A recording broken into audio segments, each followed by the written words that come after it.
Ассалаумағалейкум. Бізде Нива 21-214 автокөлігі.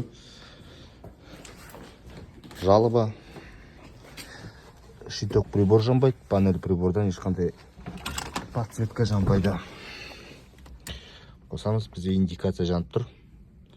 Бірақ ешқандай жарық шамдар жанбайды. Предохранитель бүтін. Мұнда питание кетіп тұрған жоқ.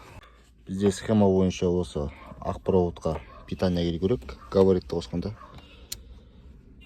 Бірақ қазір келіп тұрған жоқ. Қазір біз осы ақ тоққа прямой плюс беріп, щиток прибор тексеріп көреміз. Щиток прибор бізде жұмыс істеп тұр.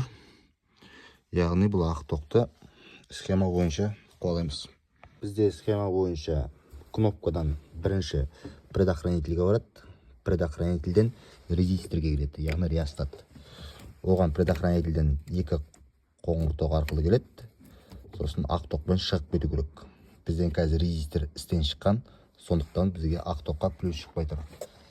Қоңыр тоқты тексеріп көреміз. Реостатты ауыстырып, барлығын жинайтын боламыз. Нәтижесін видеоның соңында көрсетемін. Көліктеріңізде тоқтан ақау болатын болса, хабарласыңыздар.